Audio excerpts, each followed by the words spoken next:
जीवमजीवमदौवं जिणवरवसहेण जेणनिदिष्टं देविन्दविन्दवन्दं वन्दे तं सौवदा शिरसा। जिन्होंने हमको ये बताया है कि इस विश्व में जीव और अजीव नाम के दो द्रव्य हैं, उन देवेंद्रों के द्वारा वंदित श्री ऋषभदेव भगवान को मैं सिर झुकाकर प्रणाम करता हूँ।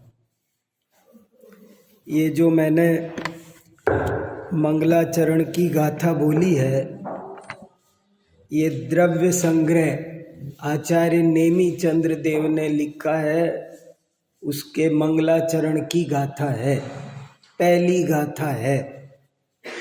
और ये गाथा मैंने इसलिए भी बोली है क्योंकि ये हमारे विषय से भी आज संबंधित है। मैंने अभी थोड़े दिन पहले एक वैज्ञानिकों के मंच पर द्रव्य गुण पर्याय विषय बोला था, इसीलिए मैंने सोचा कि इसमें कुछ और थोड़ी सी गहराई लेकर, थोड़ी और तैयारी करके एक दफ़े फिर से अपन सब साथ में इसको पढ़ते हैं। और मैंने इसके लिए ये एक छोटा सा लेख भी लिखा है। मैंने इस लेख को बहुत मन लगाकर लिखा है। मैंने पूरी अपनी तरफ से कोशिश की है कि इसका एक एक कॉमा फुल स्टॉप बहुत काम का हो। तो मैं कई बातें आपसे कहना चाहता हूँ। द्रव्य गुण पर्याय ये इतना इम्पोर्टेंट टॉपिक है कि इसकी महिमा जितनी भी कहो उतनी कम है। आप एक शब्द में समझो तो ऐसा समझ लो कि ये बेस है, ये बुनियाद है, ये आधार है। जैन दर्शन के किसी भी सिद्धांत को समझने के लिए सबसे पहले द्रव्य गुण पर्याय समझना बहुत ज़रूरी है। जिसे द्रव्य गुण पर्याय नहीं आता उसे समझ लो कुछ भी नहीं आता, उसे सम्यक दर्शन भी नहीं हो सकता। ऐसा जगह जगह आचार्यों ने लिखा है कि जो द्रव्य गुण पर्याय को नहीं जानता है वो कुछ भी नहीं जानता है। क्या ये दुनिया है, कैसे इसमें काम होते हैं, कारण कार्य व्यवस्था क्या है, भगवान क्या है, आत्मा क्या है, इस जगत में कैसे परिणमन हो रहा है, हर चीज, ये उजाला क्या, अंधेरा क्या, आवाज़ क्या, रोटी क्या, दाल क्या, पानी क्या, हवा क्या, कुछ भी नहीं समझ सकते। कोई फिजिक्स, केमिस्ट्री, कोई विषय नहीं समझा जा सकता। इसलिए इस विषय को सबसे पहले पढ़ने की प्रेरणा सभी आचार्यों ने दी है। द्रव्य संग्रह इसीलिए प्राथमिक कक्षाओं में लगा हुआ है, प्राथमिक ग्रंथ है, बच्चों को पढ़ाया जाता है और ये बड़ा वैज्ञानिक विषय है। इसको हमें बहुत अच्छी तरह स्मार्ट क्लासरूम भी बनाना पड़े तो बनाकर हमारी नई पीढ़ी को, बच्चों को पढ़ाना चाहिए। ये जो बहुत से लोग कहते हैं ना, बच्चे धर्म से दूर भाग रहे हैं, वो इसलिए भाग रहे हैं कि आप उनको कोई वैज्ञानिक बात नहीं बताते हो। अगर आप उनको द्रव्य गुण पर्याय पढ़ाओ तो उनको बहुत महिमा जैन धर्म की आएगी।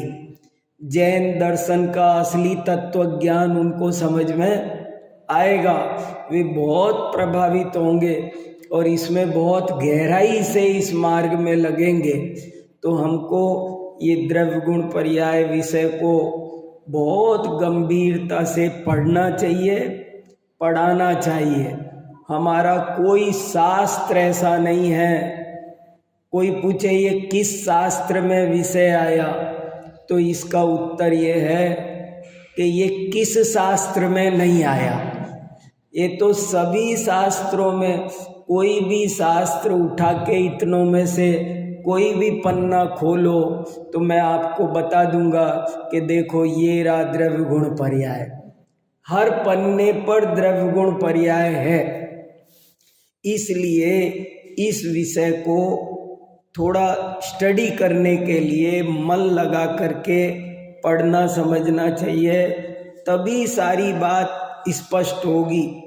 चित्त बिल्कुल हल्का हो जाएगा, निर्भर हो जाएगा। ऐसा सुंदर विषय है ये विषय हल्का। कितने ही विषय ऐसे हैं कि जो आप नहीं जानो तो काम चल जाएगा, लेकिन द्रव्य गुण पर्याय एक ऐसा विषय है कि जिसे नहीं जानोगे तो काम चलने वाला नहीं है। ये तो आपको भगवान क्या है, पूजा क्या है, भक्ति क्या है, जो भोजन करना है, व्रत क्या है, उपवास क्या है, हर विषय समझने के लिए आपको द्रव्य गुण पर्याय समझना अनिवार्य है।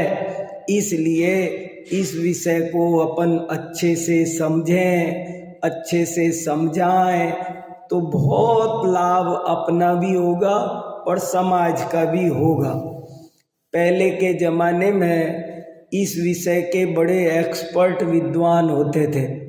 जैसे आचार्य कुंद ने पंचास्तिकाय संग्रह लिखा, नेमी चंद्राचार्य ने द्रव्य संग्रह लिखा। ये तो लिखा ही लिखा, लेकिन बाद में जो और भी हिंदी के कवि हुए उन्होंने भी, जयचंद जी छाबड़ा ने इसकी वचनिका लिखी, इसके पद्यानुवाद दयानंद राय जी ने द्रव्य संग्रह का पद्यानुवाद किया, भगवती दास जी ने किया। ब्रह्म विलास भगवती दास जी का है। कहते हैं भगवती दास जी तो द्रव्य संग्रह पढ़ाने के एक्सपर्ट थे और वे जगह जगह जाते थे और द्रव्य संग्रह पढ़ाया करते थे और लोग पढ़ते थे उनसे। तो इसलिए ये विषय बहुत ज़्यादा ज़रूरी समझ के इसके नोट्स बना के इसको एकदम अपने दिमाग में क्लियर करना चाहिए कि क्या द्रव्य गुण, कोई डाउट नहीं रहना चाहिए। 10, 20, 50 प्रश्न हो तो प्रश्न भी पूछना चाहिए, पर ये अच्छे से अपने दिमाग में क्लियर होना चाहिए कि ये क्या चीज़ है द्रव्य गुण पर्याय। देखो ये दुनिया क्या है, इसको समझाने के लिए और इसकी पूरी प्रोसेस को समझाने के लिए, इसमें बंध मोक्ष सब कुछ समझाने के लिए ये सिद्धांत है द्रव्य गुण पर्याय। एक बात और याद आई, महाराज जी कहते थे कि अपन ये कंगन क्यों बांधते हैं, कंगन, तो वो कहते थे द्वादशांगुल मात्रेण सप्तविंशति तंतुभि हरिद्रा कुंकुमालिप्तम कंकणम व्रत बंधनम। के बोले देखो ये जो कंकण बांधते हैं, कोई व्रत लेते हैं तब, तो वो 12 अंगुल लंबा होना चाहिए, 12 अंगुल लंबा होना चाहिए। 12 अंगुल क्यों होना चाहिए? क्योंकि ये मैं द्वादशांग की श्रद्धा करता हूँ।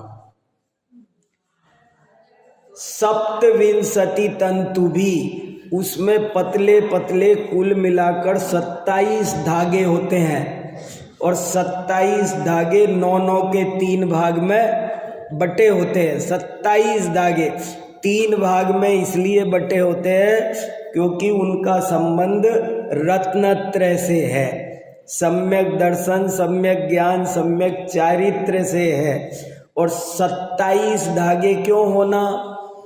6 द्रव्य, 7 तत्व, 9 पदार्थ और पंचास्तिकाय।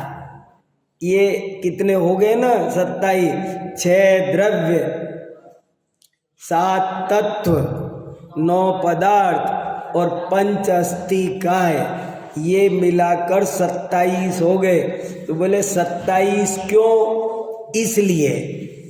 और एक और खास बात है, ये भी बहुत कम लोगों को पकड़ में आती है।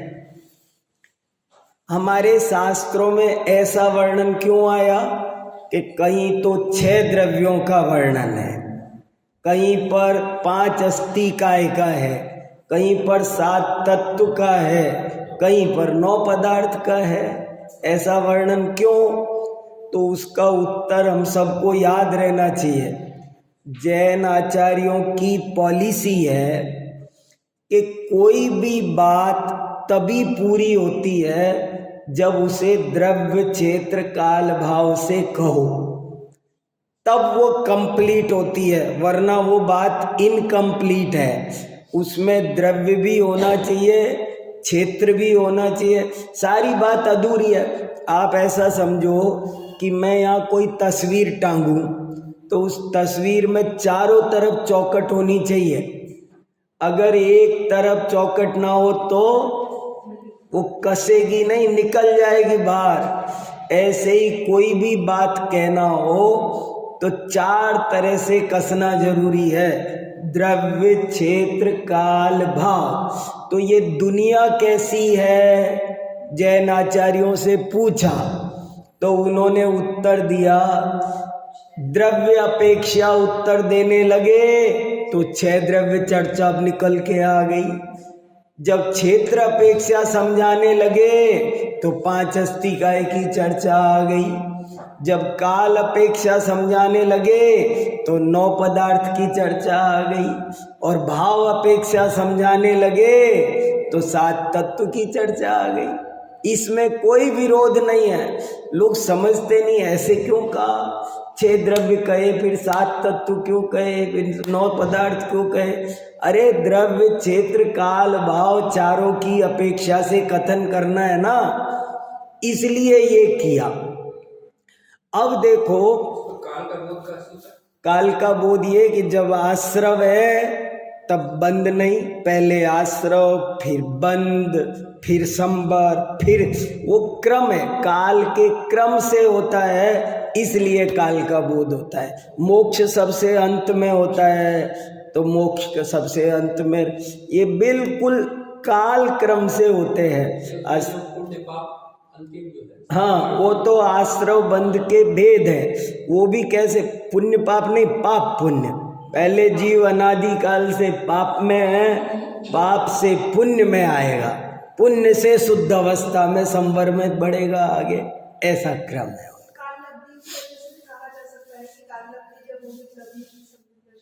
हाँ नहीं, मगर ये ऐसे भी है, ये जो वर्गीकरण है, हाँ, ये वर्गीकरण की जो बेस बनाया गया है, हाँ, जैसे द्रव्य क्षेत्र काल भाव का, हाँ, तो ये क्या कहीं लिखा हुआ है कि वर्गीकरण? आचार्य समंतभद्र ने आप्तमीमांसा में लिखा है, सदैव सर्वम कोने छेद स्वरूपादि चतुष्टयात्। सप्तभंग की चर्चा आती है तब ये बात आती है कि कोई भी वस्तु स्व चतुष्टय से, इसको चतुष्टय बोलते हैं। जैसे सिद्ध भगवान का चतुष्टय होता है अनंत चतुष्टय, वहाँ अनंत चतुष्टय माने अनंत दर्शन, अनंत ज्ञान, अनंत सुख, अनंत।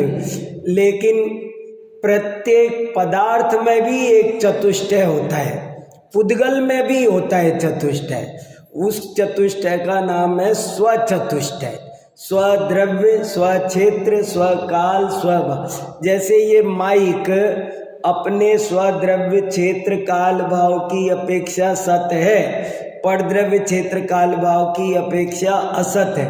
हर वस्तु में स्वचतुष्टय होते हैं। तो इस जगत की भी चर्चा, कोई भी बात कंप्लीट तब होगी, जैसे आप मेरे घर फोन करो अभी और पूछो कि वीर सागर जी हैं क्या, तो आपको उत्तर मिलेगा नहीं है। नहीं है माने नहीं है माने बिल्कुल नहीं है, नहीं है। नहीं है का मतलब इस काल में, इस क्षेत्र में नहीं है। मतलब इसलिए हमारे आचार्यों ने कहा कोई भी बात तभी कंप्लीट होती है जब वो स्वद्रव्य, क्षेत्र, काल, भाव चारों से फिट बैठे। तो ये दुनिया क्या है, ये प्रश्न था एक विकराल। सारे दार्शनिक उसकी व्याख्या कर रहे थे। जैन आचार्यों ने उसकी व्याख्या की तो उन्होंने कहा द्रव्य अपेक्षा ऐसा है, क्षेत्र अपेक्षा ऐसा है, काल अपेक्षा ऐसा है, भाव अपेक्षा ऐसा है। और उसको समझाने के सिलसिले में इस तरह से सारी चीजें निकलती चली आ गई। जीव के उद्धार की प्रक्रिया भी निकल आई और इस पूरे जगत की मीमांसा भी समझ में आ गई। अब देखो ये जो दुनिया है ये कैसी है, तो हमारे आचार्यों ने कहा कि ये दो मूल तत्वों से बनी है। मूल तत्व दो है, दो माने दो नहीं, दो प्रकार के। एक बात ये और समझने की है, दो नहीं, दो प्रकार। इस जगत में अनंत द्रव्य हैं, अनंत पदार्थ हैं, लेकिन वे अनंत पदार्थ दो तरह के हैं, एक तरह के नहीं है। बहुत सी फिलॉसफी एक तरह के मानती है। कोई तो कहती है कि इस दुनिया में एक ही तत्व है, चेतन, ब्रह्म है और कुछ नहीं है, बाकी जो दिखता है सब माया है या उसी की पर्याय है और कुछ नहीं है। और कोई कहता है कि नहीं, ब्रह्म चेतन नाम की कोई चीज नहीं है, वो काल्पनिक है। इस जगत में जो कुछ है वो सब भौतिक वस्तु है, पौद्गलिक है। लेकिन जैन आचार्य कहते हैं कि नहीं, दोनों की बातें गलत है। इस जगत में दोनों ही सत्य है, चेतन भी है और अचेतन भी। ना तो ये कहना चाहिए कि यहाँ पर आत्मा कुछ नहीं होता, न ये कहना चाहिए कि पुद्गल कुछ नहीं होता।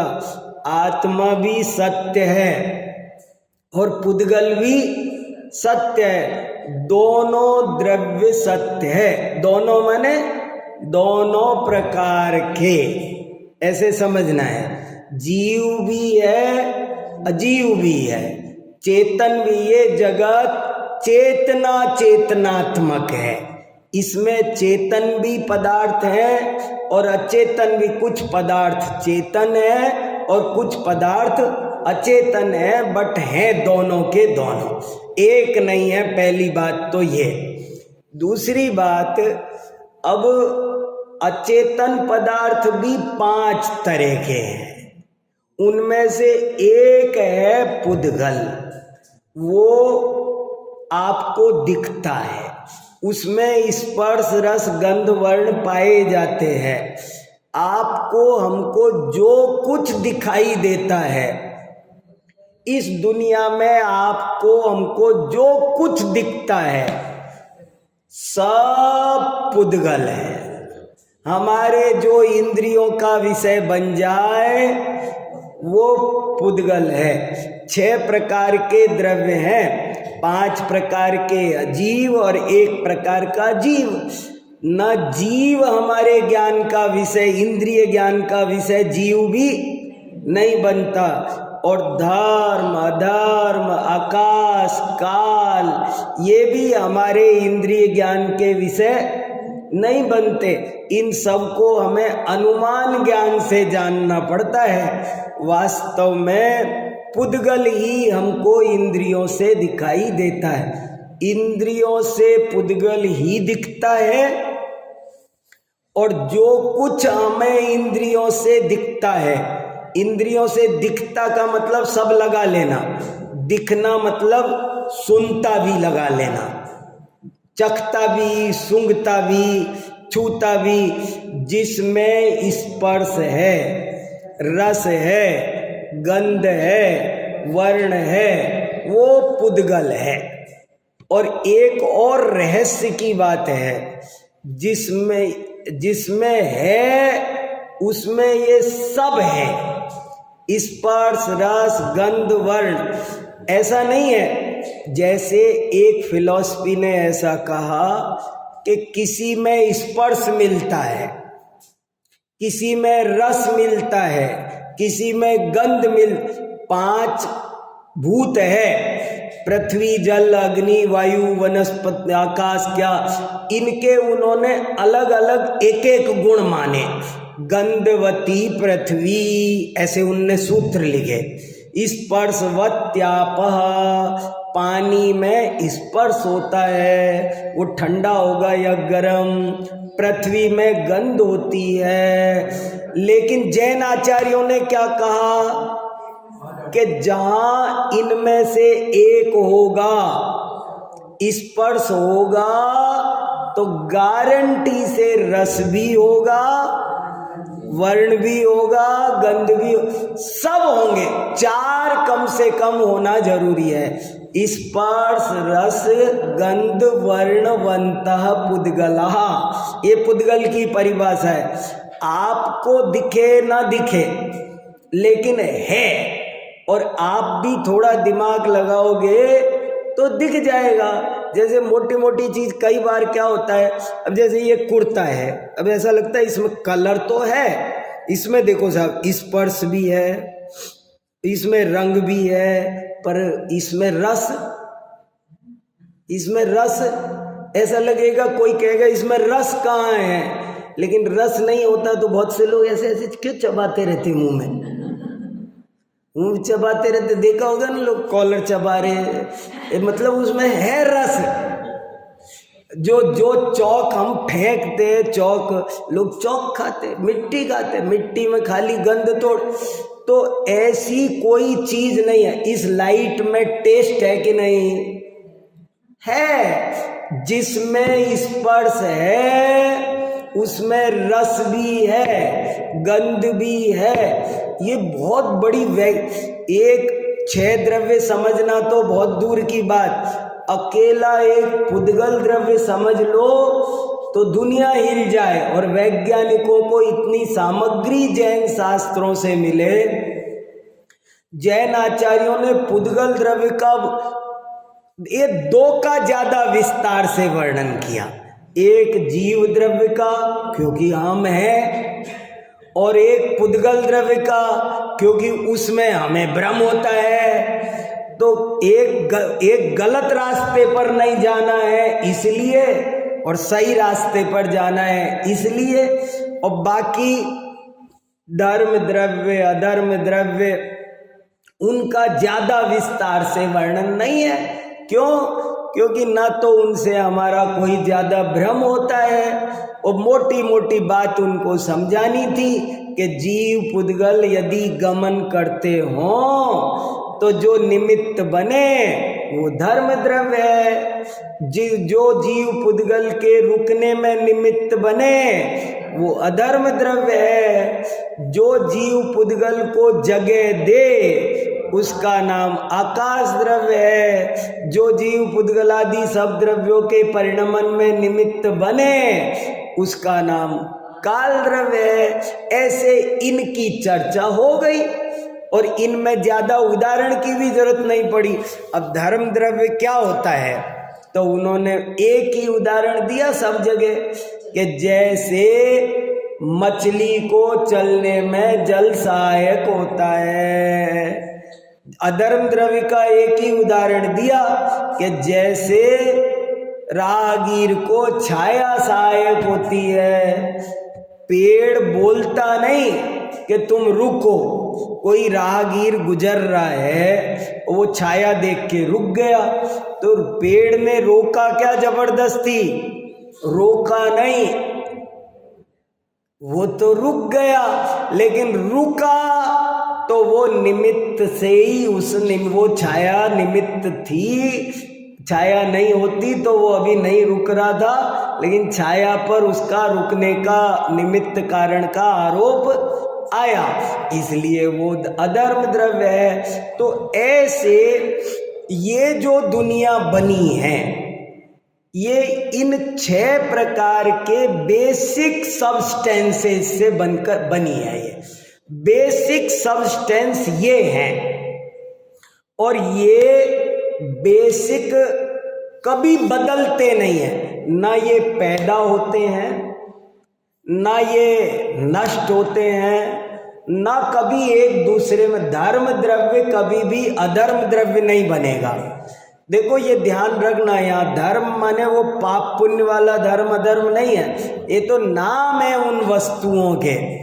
तो जो आकाश द्रव्य कभी भी काल द्रव्य नहीं बनेगा, काल द्रव्य कभी भी जीव कुछ भी हो जाए पुद्गल नहीं हो सकता, और एक भी पुद्गल कुछ भी हो जाए जीव नहीं बन सकता। ये 6 प्रकार के द्रव्य अनादि अनंत हैं। इनकी दशा तो बदल सकती है, इनकी पर्याय तो बदल सकती है। बदल क्या सकती है? बदलती है, निरंतर बदलती है। एक भी द्रव्य की पर्याय एक समय भी बिना बदले रहती नहीं है। एक समय बोल रहा हूं, एक सेकंड नहीं। ये समय शब्द बहुत महत्वपूर्ण है, ये इसका ट्रांसलेशन नहीं हो सकता, टाइम फाइम करने से अनुवाद नहीं होगा। समय शब्द बहुत बारीक है, हमको सबको पता है ना, जो लोग स्वाध्याय करते हैं उनको पता होगा। समय काल की सूक्ष्मतम इकाई है, जिसको हम और आप क्या अभी पूरी तरह वैज्ञानिक भी नहीं पकड़ पाए। अभी सेकंड, नैनो सेकंड, क्या क्या क्या क्या तो हो गया, लेकिन समय तक नहीं पहुंच पाए। समय का तो बहुत सूक्ष्म छद्मस्त गोचर है ही नहीं वो वास्तव में। उसके उदाहरण जरूर शास्त्रों में दिए हैं। एक उदाहरण ऐसे आता है कि आप कच्ची कोपल लो और 1000 कोपल ले लो, और 1000 कच्ची कोपल एक के ऊपर एक ऐसे गड्ढी जमाओ और एक सुई लेकर के ऐसे लगाओ, तो वो 1 सेकंड में नीचे चली गई ना इधर से, तो नंबर 1 पत्ती में छेद हुआ और 1000 नंबर की पत्ती में छेद हुआ। वो आप बोलोगे एक साथ हुआ, लेकिन एक साथ नहीं हुआ, क्रम से हुआ है। नंबर 1 में पहले हुआ है, दूसरे नंबर की पत्ती में उसके बाद हुआ है, तीसरे नंबर की पत्ती में, सब में बाद में हुआ है। और ये 1000 पत्ती की बजाय 2000 पत्ती होती तो इसका मतलब है उसमें इतना गैप है। वो पत्ती 2000 होती तब भी उतनी देर में हो जाता, 5000 होती तो भी हो जाता। इसका मतलब है जिस समय में पहली पत्ती में छेद हुआ उसके बाद बहुत सारे समय खाली रह गए, फिर दूसरी में हुआ, फिर बहुत समय खाली रह गए, फिर तीसरी में हुआ। समय का काल देखो कितना सूक्ष्म समय होता है। तो पर्याय तो निरंतर बदल रही है, लेकिन मूल वस्तु कोई भी ना कभी नई पैदा होती है ना कभी नष्ट होती है। मूल वस्तु ये है, और सबकी अवस्थाएं बदल जाती है। मुझे वो वैज्ञानिकों के मंच पर किसी ने ऐसे पूछा कि साहब ये पृथ्वी है वो वनस्पति कैसे बन जाती है? फिर मैंने कहा यही तो हम कह रहे हैं, अन्य दर्शन वालों ने तो इनको मूल तत्व माना। पृथ्वी, जल, अग्नि ये मूल तत्व है। जैन आचार्य इनको मूल तत्व नहीं मानते, इनको ये तो अवस्थाएं हैं और सबके सब पुद्गल है। पृथ्वी भी, जल भी, अग्नि भी, वायु भी, ये तो सब क्या है। इसलिए अरे भाई मिट्टी को वनस्पति बनते क्या देर लगती है? गेहूं का दाना क्या है? वनस्पति का ही कह कि पृथ्वी का ही कह कि पेड़ में लगा है तब तक वनस्पति कायिक है। और जब वो सूख गया तो क्या है, वो ऊपर आपने खा लिया, फिर मल बन गया, फिर बन गया वो। एक को पानी को पृथ्वी बनते, पृथ्वी के शरीर को पानी बनते देर नहीं लगती, ये पॉसिबल है। लेकिन जीव कभी पुद्गल नहीं बन सकता, पुद्गल कभी जीव नहीं बन। 6 बेसिक तत्व है। और अभी एक और खास बात है कि हर द्रव्य में को ऑपरेशन करो, एनालिसिस करो तो उसमें त्रिभाग है, त्रिभाग फॉर्मूला काम कर रहा है। एक वस्तु में उसमें द्रव्य अंश है, उसमें गुण अंश है, उसमें पर्याय अंश। वस्तु है अंशी, अंशी, वो मालिक है, एक है, अखंड है। और हर वस्तु के 3 अंश हैं। एक को कहते हैं द्रव्य, दूसरे को कहते हैं गुण, और तीसरे को कहते हैं पर्याय। तो द्रव्य, गुण, पर्याय ये एक में लगाना, अलग अलग 3 जगह नहीं ढूंढना, यहाँ द्रव्य वहाँ गुण वहाँ पर्याय, ऐसे नहीं ढूंढना। एक ही वस्तु में द्रव्य, गुण, पर्याय। कैसे? जैसे जीव द्रव्य है, ज्ञान उसका गुण है, और मति ज्ञान, श्रुत ज्ञान, अवधि ज्ञान, मने पर्याय ज्ञान, केवल ज्ञान, ये उसकी पर्याय है। प्रत्येक वस्तु में उत्पाद व द्रव्य युक्तम सत, नई अवस्था आती है, इसका नाम उत्पाद है। पुरानी अवस्था जाती है, इसका नाम व्यय है। और आती जाती अवस्था के बीच भी जो मूल तत्व बचा रहता है, स्थिर रहता है, उसका नाम है द्रव्य, द्रव्य। ये वस्तु, और ये हमेशा है। हमारा ज्ञान मोटा है और परिणमन छोटा है, परिणमन सूक्ष्म है, हम पकड़ नहीं पाते हैं। लेकिन आप दिमाग लगाओगे तो पकड़ में आ जाएगा। हमें तो मोटा परिणमन पकड़ में आता है। जैसे एक बेल बढ़ रही है तो वो निरंतर बढ़ रही है, वो तो हर सेकंड, लेकिन आपको नहीं दिखेगी। ये बाल निरंतर बढ़ रहे हैं लेकिन हमको निरंतर नहीं दिखेंगे, हमें महीने भर बाद दिखेंगे, अरे बाल बड़े हो गए, ये क्या हुआ। वो बेल 24 घंटे बाद देखो तो पता चलेगा इतनी बढ़ गई। तो कब बढ़ी थी? रात को 2 बजे अचानक बढ़ी थी क्या? नहीं, वो तो हर पल बढ़ रही है, लेकिन हम नहीं पकड़ पाते हैं। हम तो मोटा परिवर्तन हो तो पकड़ पाते हैं, लेकिन केवल ज्ञानी ने जिनवाणी में सब द्रव्यों का सूक्ष्म परिणमन कहा है, होता ही है। देखो ऐसे समझो कि जैसे मैं और डॉक्टर साहब दोनों बाटा की दुकान से नई चप्पल पहन के मंदिर आए और दोनों लाल कलर की लेकर आए, दोनों के 7 नंबर थे और हम दोनों ने बाहर खोली और मंदिर दर्शन करने आए। अब दर्शन करके आए, निकले तो इनकी मैंने पहन ली और मेरी इनने पहन ली। अब ना इनको पता चला ना मुझे पता चला, दोनों चले गए घर, बात आई गई, कोई किसी को कुछ नहीं कह रहा। तो बताओ बदली कि नहीं बदली?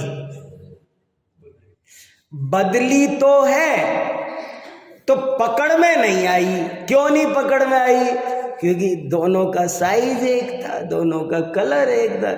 अगर इन दो में से एक नई होती एक पुरानी होती, मान लो ये 1 महीने पहले लाए होते, मेरी एक में आज की होती तो पकड़ में आ जाती।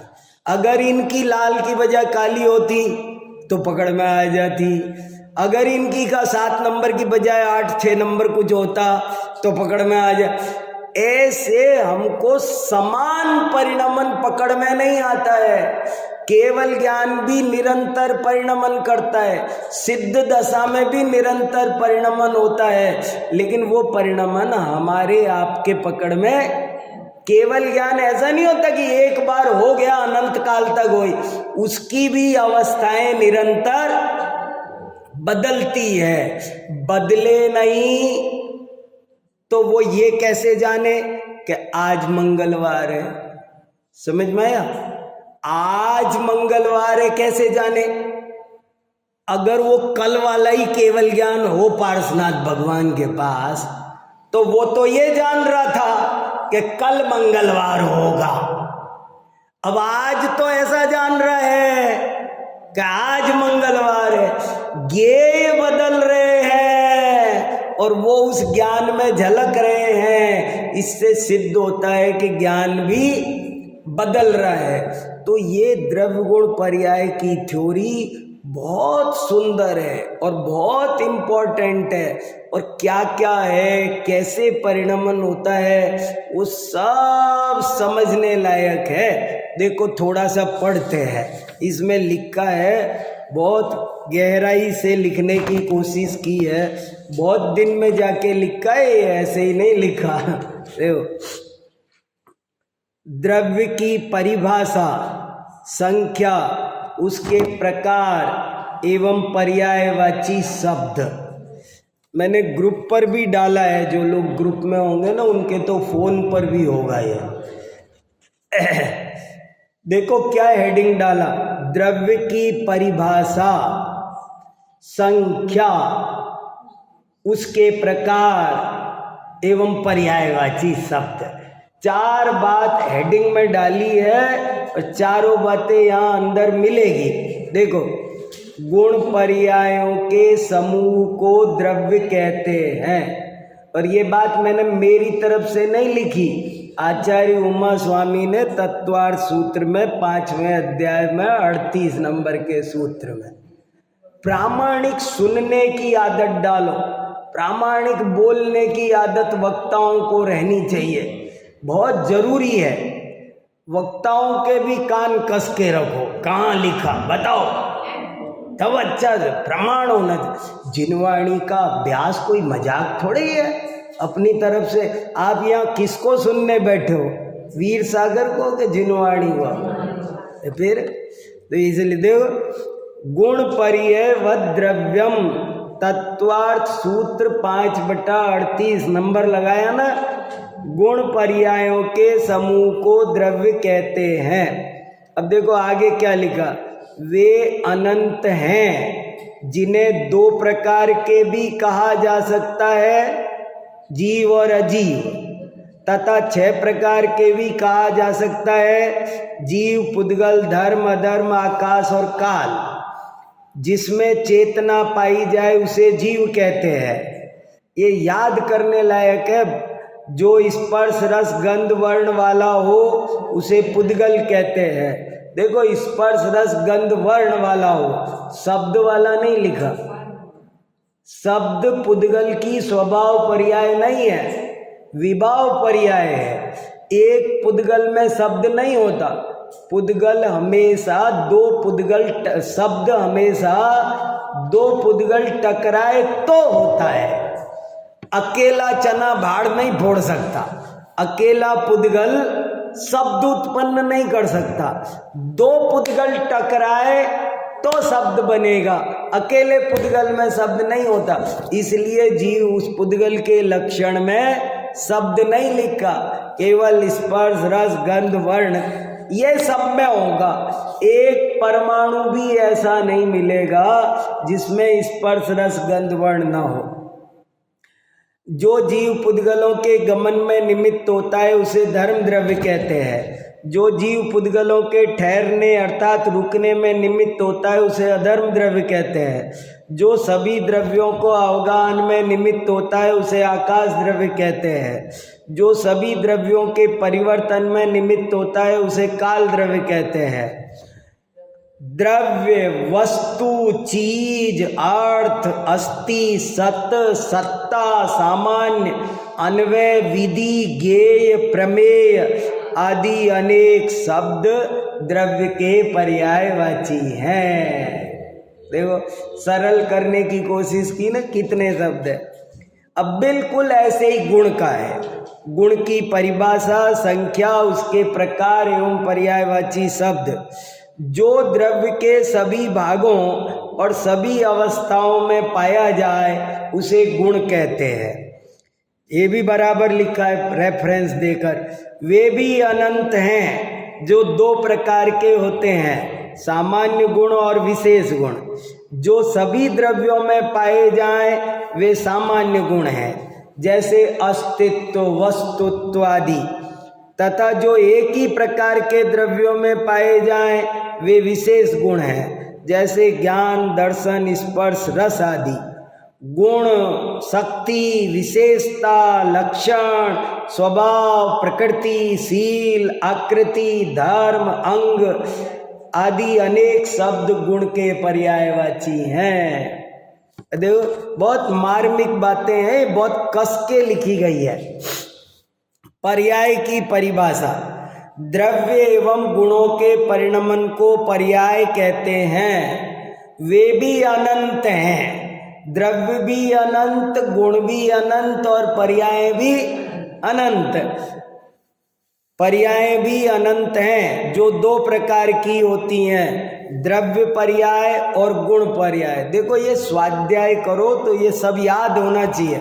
द्रव्य पर्याय का दूसरा नाम है व्यंजन पर्याय, गुण पर्याय का दूसरा नाम है अर्थ पर्याय। जब पूरा द्रव्य परिणमन करता है तो उसका नाम है द्रव्य पर्याय। जब उसके एक गुण का परिणमन देखते हैं तो वो है अर्थ पर्याय, गुण पर्याय। एक गुण का परिणमन गुण पर्याय, अर्थ पर्याय। जैसे मति ज्ञान क्या है, पूरे द्रव्य का परिणमन नहीं है, केवल ज्ञान गुण का परिणमन। लेकिन सिद्ध दशा, मनुष्य, तिर्यंच, देव, नारकी, ये क्या है, ये पूरे जीव द्रव्य का परिणमन है, इसलिए इनको द्रव्य पर्याय बोलेंगे। मनुष्य क्या है, द्रव्य पर्याय। मति ज्ञान क्या है, गुण पर्याय। ठंडा क्या है, गुण पर्याय। और गिलास, कटोरी, ये क्या है, द्रव्य पर्याय। क्योंकि गिलास पूरे द्रव्य का परिणमन का नाम गिलास, थाली है। अवस्था, दशा, हालत, पर्याय, पर्याय, भाव, परिणाम, परिणमन, परिवर्तन, विशेष आदि अनेक शब्द पर्याय के पर्यायवाची हैं। शुद्धता, शुद्धता की अपेक्षा पर्याय दो प्रकार की होती है, स्वभाव पर्याय और विभाव पर्याय। अब ये समझना बहुत जरूरी है। अब जैसे सिद्ध पर्याय वो स्वभाव पर्याय है, लेकिन मनुष्य पर्याय, तिर्यंच पर्याय, ये सब विभाव पर्याय है। मति ज्ञान, श्रुत ज्ञान, ये विभाव पर्याय। केवल ज्ञान स्वभाव पर्याय। ये सब होश नहीं हो तो कैसे विभाव पर्याय टालेंगे और कैसे स्वभाव पर्याय प्रकट करेंगे।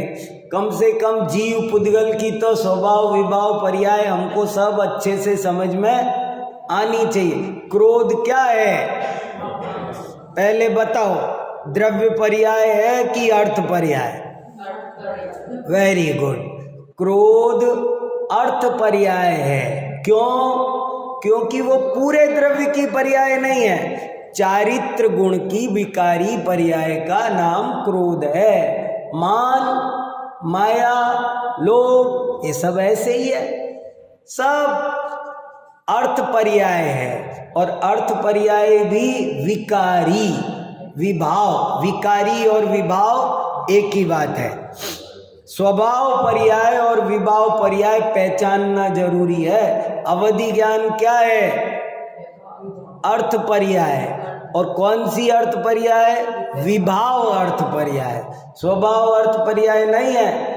चक्षु दर्शन विभाव अर्थ पर्याय और केवल दर्शन स्वभाव अर्थ पर्याय है। तो किस द्रव्य में कैसी पर्याय हैं सब समझ में आना चाहिए। धर्म, अधर्म, आकाश और काल, इन 4 द्रव्यों में कभी कोई विभाव पर्याय नहीं होती। देखो ये जीव पुद्गल ही जाने क्यों पागल हो रहे हैं।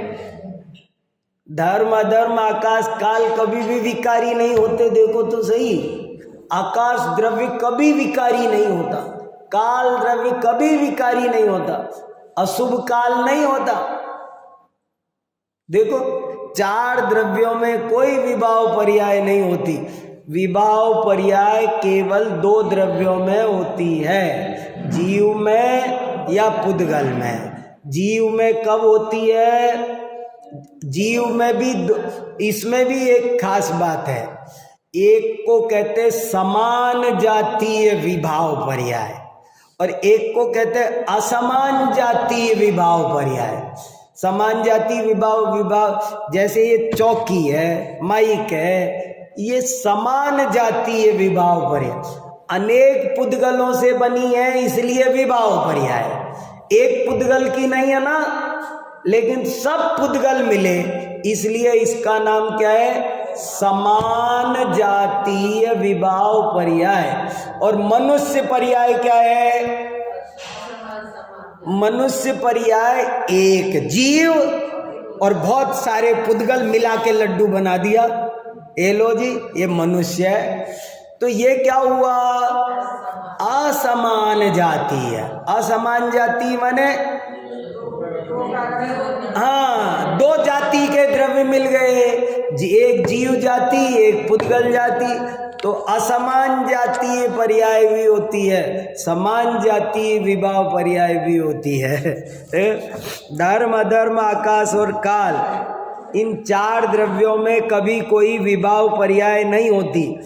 ऐसे ही अस्तित्व, वस्तुत्व आदि प्राय सभी सामान्य गुणों की भी कभी कोई विभाव पर्याय नहीं होती। गुण अनंत होते हैं, अनंत गुणों में से कुछ ही गुणों में विभाव परिणमन। देखो 6 द्रव्यों में से 4 में कोई विभाव परिणमन नहीं, सिर्फ 2 द्रव्यों में है।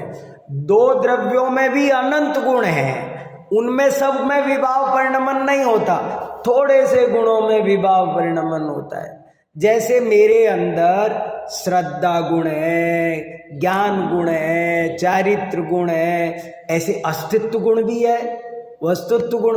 लेकिन अस्तित्व गुण शुद्ध है, जैसा सिद्ध भगवान का है वैसा का वैसा ही मेरा है। लेकिन श्रद्धा गुण वो डिफेक्टेड है, वो भी उसमें विभाव परिणमन चल रहा है, ज्ञान गुण में विभाव परिणमन चल रहा है, चारित्र गुण, तो कुछ ही गुणों में विभाव परिणमन होता है।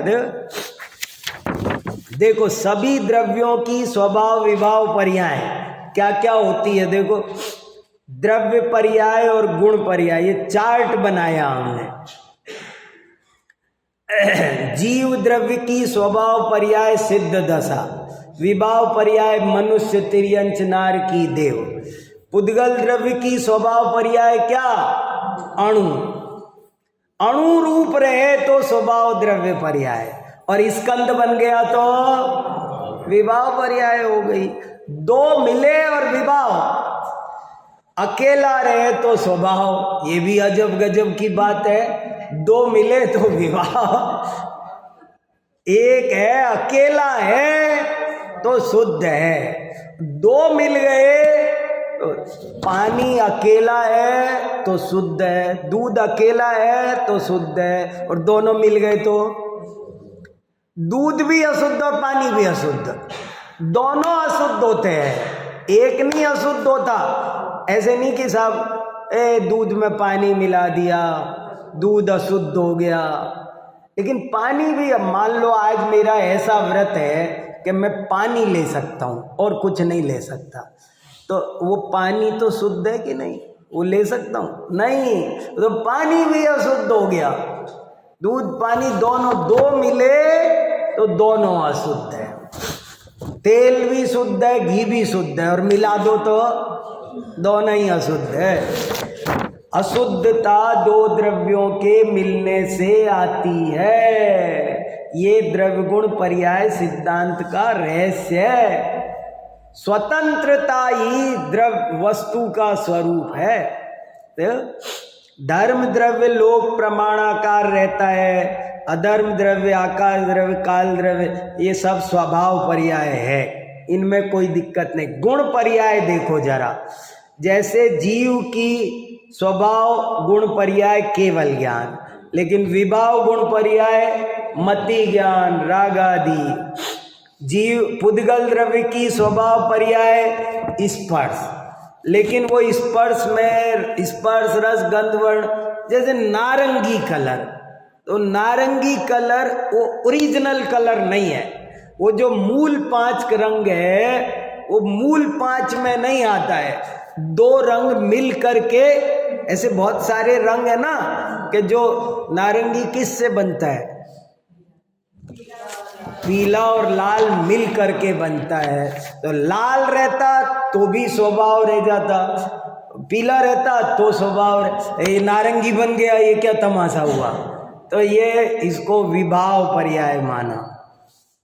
आगे पढ़ते हैं, द्रव्य गुण पर्याय को जानने से क्या लाभ है। द्रव्य गुण पर्याय को जानने से हमें आत्मा और परमात्मा की सच्ची पहचान होती है तथा उससे सर्व मोह नष्ट होकर सच्ची सुख शांति प्राप्त होती है। ये बात मैं अपनी तरफ से नहीं लिख रहा, प्रवचन सार 80 नंबर की गाथा में कुंद कुंदाचार्य ने लिखी है। आपको सब चीजें लिख के दे रहा हूँ, कौमा बोले शुद्ध, गाथा उतारनी ना पड़े, नोट ना करनी पड़े, एक कागज आप अपने साथ ले जाओ, रखो, पढ़ो, समझो, बार बार पढ़ने की चीज है ये। देखो, द्रव्यों की सामान्य विशेषता बहुत बढ़िया है। सभी द्रव्य अनादि काल से हैं और अनंत काल तक रहेंगे। कोई माइका लाल नष्ट नहीं कर सकता, कोई इंद्र जिनेंद्र नरेंद्र नया द्रव्य बना नहीं सकते, और है जिसको नष्ट नहीं कर। कितना बड़ा साइंस है ये। कभी किसी मूल द्रव्य का उत्पाद या विनाश नहीं होता। उत्पाद विनाश तो मात्र उनकी अवस्थाओं में होता है, अतएव वे द्रव्य अपेक्षा नित्य हैं, पर्याय अपेक्षा अनित्य है। और गजब की बात सुनो, सभी द्रव्य परस्पर मिलते हैं, एक दूसरे में प्रविष्ट भी होते हैं, परंतु कोई भी द्रव्य कभी भी अपना मूल स्वभाव नहीं छोड़ता है। जैसे जीव सदा जीव ही रहता है, पुद्गल सदा पुद्गल ही। सभी द्रव्य स्वतंत्र हैं, परंतु उनमें परस्पर निमित्त नैमित्तिक संबंध भी है। क्या गजब गजब की बातें हैं, क्या जिनेंद्र देव की वाणी में ये अपरंपार इस चीज को खूब गहराई से। सारे ग्रीन पार्क के बच्चे इकट्ठे करो, स्मार्ट क्लास उनको पढ़ाओ और उनके हजारों से पूछो ये टेबल क्या, ये क्या, सब स्वभाव उनसे प्रैक्टिकल कराओ। बताओ गुण पर्याय का नाम बोलो, एक स्वभाव गुण पर्याय, एक विभाव गुण पर्याय। इसको बहुत डिटेल में मैं तो आपको अभी 1 घंटे में पूरा पढ़ा दिया। 1 घंटे का नहीं है ये टॉपिक, ये पूरा द्रव्य संग्रह पढ़ने जैसा है। देखो, सभी द्रव्यों में एक आत्म द्रव्य ही सार है। सभी द्रव्यों में जीव द्रव्यों में भी अपना जीव द्रव्य ही सार है, क्योंकि वही वास्तव में ध्येय है। उसी के आश्रय से जीव को सच्ची सुख शांति प्राप्त होती है। इसीलिए आचार्यों ने जीव का कथन सर्वप्रथम किया है और उसे सर्वोत्तम एवं परम तत्व आदि संज्ञाओं से विभूषित किया है। कोई क्या आपने अपनी तरफ से कहा? नहीं। कार्तिकेयन, आप जीव को सबसे बढ़िया क्यों कहा? मैं थोड़ी कह रहा, हमारे आचार्यों ने कहा। अरे तुम्हें सुख शांति अपने आश्रय से मिलेगी ना, दूसरे बुरे हैं नहीं कह रहे, पर सब अपने अपने लिए महान है ना, तुम अपने लिए महान हो।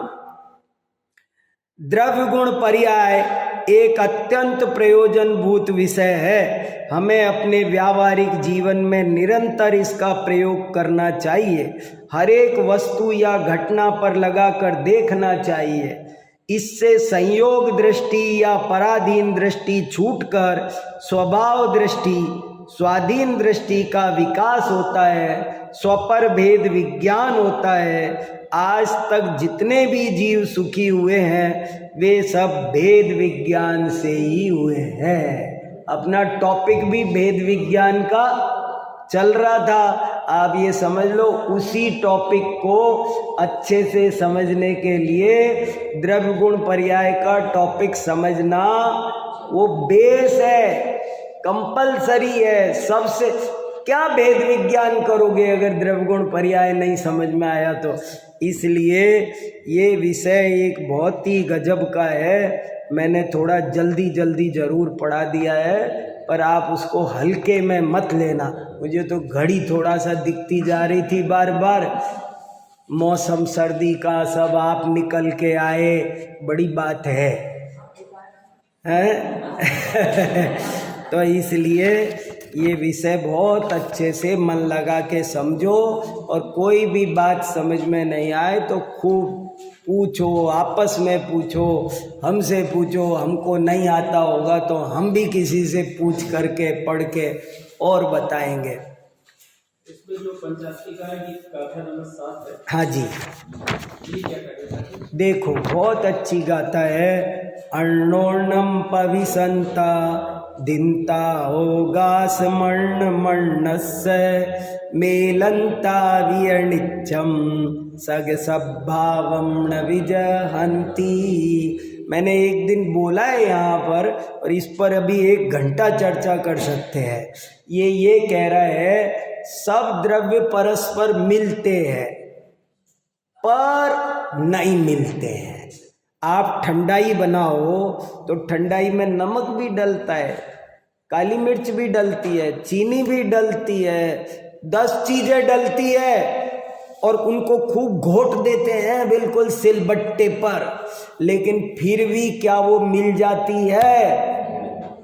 मुंह में डालो तो वो ये नमक है, ये काली मिर्च है, कोई भी चीज मिलती नहीं है। मैं उदाहरण देता रहता ना, इस वायर में सब आवाज जाती है। कोई संगीत सभा हो रही हो तो हारमोनियम, बांसुरी सब जाएगी, लेकिन मिल गई क्या? नहीं मिली। ओहो, बांसुरी बहुत अच्छी है, हारमोनियम अलग अलग पृथक पृथक सुनाई देती है ना। तो ये सब द्रव्य स्वतंत्र है, कोई द्रव्य कभी वास्तव में किसी से मिला ही नहीं है। ऐसा गजब का रहस्य इस गाथा। अन्योन्यम, एक दूसरे में, अन्य में, अन्योन्य प्रवेश, एक दूसरे में प्रवेश करते हैं, एक दूसरे को अवगाहन देते हैं, मेलनता मिलते हैं, नित्यम हमेशा, फिर भी सगम स्वभावम, अपना स्वभाव ना विजहंती, नहीं छोड़ते हैं। इसमें लिखा है उत्तम गुणान धाम सौदवाण उत्तमम दवम तच्चाण परम तच्चम जीवम जाने निश्चय दो। जीव है वो 6 द्रव्यों में उत्तम है। 6 सब दव्वाण उत्तमम दव्वम, सब द्रव्यों में उत्तम द्रव्य जीव द्रव्य है। क्या लिख दिया बताओ? क्यों? क्योंकि उसके ही आश्रय से सुख मिलेगा। मैं डॉक्टर साहब का आश्रय लेऊं तो डॉक्टर साहब अपनी आत्मा का आश्रय ले, मैं अपनी, सबको, हम कोई भी किसी दूसरे की आत्मा का आश्रय लेंगे तो सुख नहीं मिलेगा। जैन धर्म का संदेश क्या है? हम भगवान के पास आते हैं, क्या क्या कहते हैं ये हमसे? वो यही कहते, मैं मेरी और मेरा आश्रय लिया है, तुम भी अपना आश्रय लो। ये गजब की बात है। चल समझदारों में क्या वेद विज्ञान का सिद्धांत। हाँ, ये अपन ने भेद विज्ञान में रोज खूब पढ़ा कि आज तक जितने भी जीव शुद्ध हुए हैं वे सब भेद विज्ञान से ही हुए हैं, और जो भी संसार में बंधे भटक रहे हैं सो सब इसलिए कि वे भेद विज्ञान नहीं कर पा रहे हैं। ये द्रव्य गुण पर्याय का सिद्धांत बहुत जरूरी है, बड़े मार के साथ पढ़ने का है। ब्लैक बोर्ड पर अच्छे से बच्चों को पढ़ाओ, वो चमत्कृत होंगे। ओहो, ये ऐसा है जैन दर्शन। ये जो पुद्गल की पर्याय पढ़ाएंगे आपको, आज साइंस बोल रहा है कि शब्द पुद्गल है, we can catch, we can carry. ये हजारों साल पहले जैन धर्म में लिखा है। आज आप फोन पर सैन फ्रांसिस्को बात कर लो, लगातार 1 सेकंड में मैं यहाँ बोलता हूँ, वहां से जवाब आ जाएगा। ये क्या है? पुद्गल को आप रिकॉर्ड कर लेते हो, ले जाते हो, ये पहले से लिखा है। प्रकाश पुद्गल की पर्याय, छाया पुद्गल की पर्याय, ये कैसे गजब गजब की बातें पहले से लिखी है। यहाँ साइंस आज सिद्ध कर रहा है परमाणु क्या होता है। एक नाजिमे हाकामुरे है, जापान में रिसर्च हुई है, उसने कहा परमाणु का जैसा वर्णन जैन दर्शन में मिलता है वैसा कहीं नहीं मिलता। तो बहुत गहरी बातें, ये बहुत ऊंची फिलॉसफी है। आपको मैं अभी 15 दिन लगातार आपसे द्रव्य गुण पर्याय पढ़ सकता हूँ, बात कर सकता हूँ। अभी तो शॉर्ट में थोड़ी बातें की है। चलो, जिनवाणी स्तुति बोलो। जा, कौन बोले? जा वाणी के